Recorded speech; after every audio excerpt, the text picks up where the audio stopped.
algunos numeritos en par de análisis. Obviamente después pueden echar un regalito por estar conmigo. Bueno, como les decía, todos ustedes en su mundo PR tienen en algún grado o de alguna marca en especial algún tipo de explorador, ¿cierto? Que trabajan de distintas formas.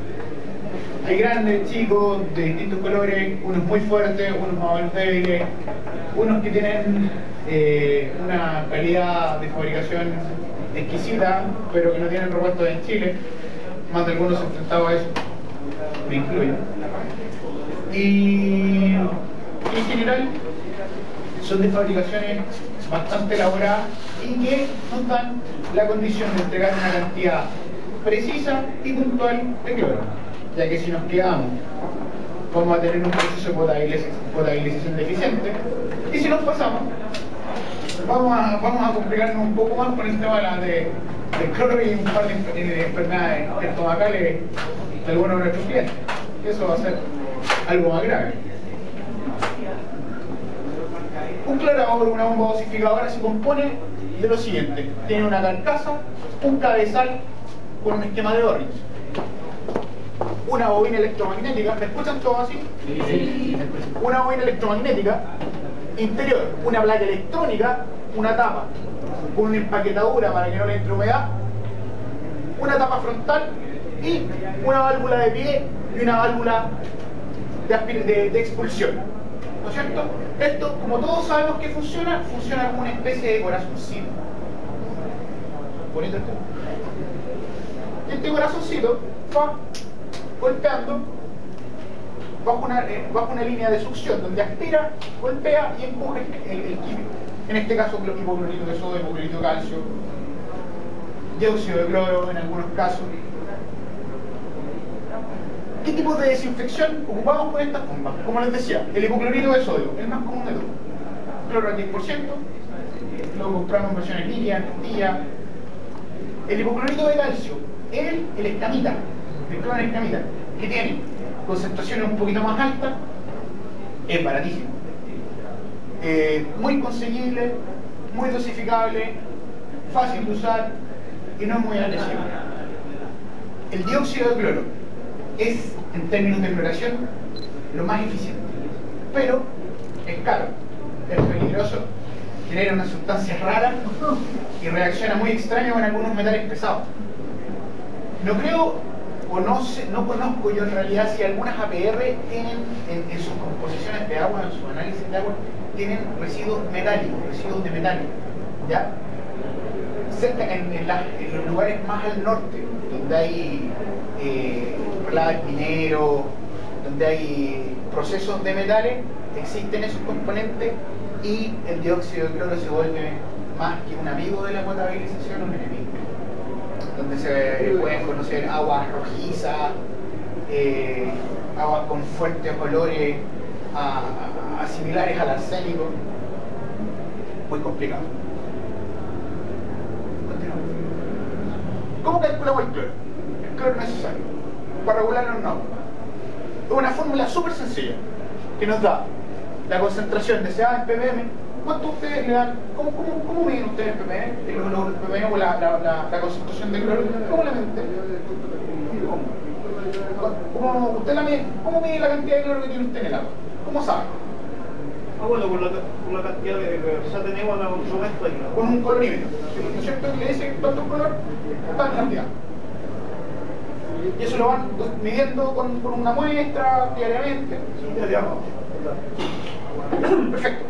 Esa muestra, ese colorímetro que usted tiene, se ejecutó bajo una fórmula matemática, que yo se las traje, no sé si la quieren vender, pero más que nada para que la conozcan, que es una relación del caudal de la concentración de ese ppm, o sea, la cantidad que yo quiero tener de cloro en el agua, la concentración del cloro, la relación, o sea, se me dicen hipoclorito de sodio al 10%, o sea, en esa parte digo el 10%, de mil, que es un factor de multiplicidad, y la cantidad de litros de agua que yo quiero tener, que yo quiero clorar. Por ejemplo, tengo un estanque de 10.000 litros. En el ejemplo siguiente que les voy a mostrar, vamos a tocar un poquito ese tema. Continuamos. Un ejemplo práctico. ¿Qué cantidad de gramos de hipoclorito de sodio al 10 tenemos que agregar en un estanque de 10.000 litros de agua? por una concentración de 0,5 ppm. 0,5 partes por millón, que es lo que, más en lo que puedo medir un colorímetro.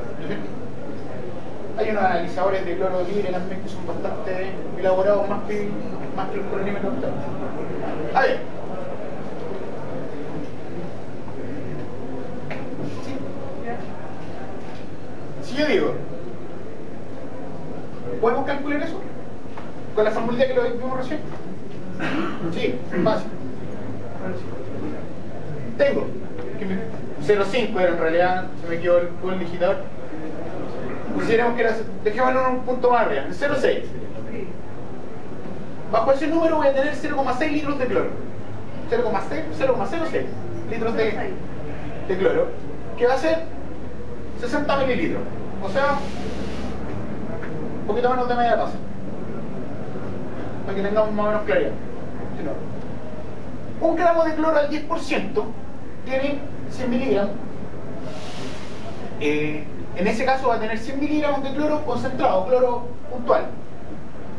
Si yo necesitaba 60 miligramos, que son 60 mililitros, si tomamos que la densidad del cloro es más o menos parecida a la del agua, más o menos, no es igual, pero es más o menos igual. Si tomo de 60 gramos, que son 60 mililitros, por 100 miligramos, voy a tener 6.000 miligramos. Estos 6.000 miligramos de cloro, por los 10.000 litros de agua, que estos 10.000 litros de agua van a ser 10.000 millones de miligramos de agua. ¿Se escucha muy bajo? Como que me asusté, ¿no? Estos 6.000 miligramos de agua, perdón, estos 10.000 miligramos de agua, con lo que me dio del número de cloro, va a ser que tenga los 0,6 ppm. En términos de cálculo, esto es una lata, pero hay que hacerlo. Siempre es bueno analizar los números. Obviamente ustedes tienen una referencia visual, que es un colorímetro, ¿no es cierto?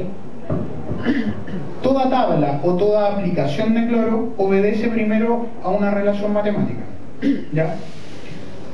Cuando yo tengo este número y lo expreso en un identificador, siempre voy a conocer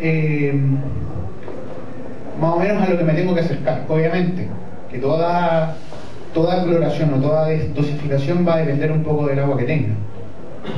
Dame el siguiente, por favor. Ya esto voy. ¿Qué pasa si yo tengo mi 0,6 de cloro? Es lo que yo debería dosificar, es lo que yo debería tener en mi colorímetro, ¿no es cierto?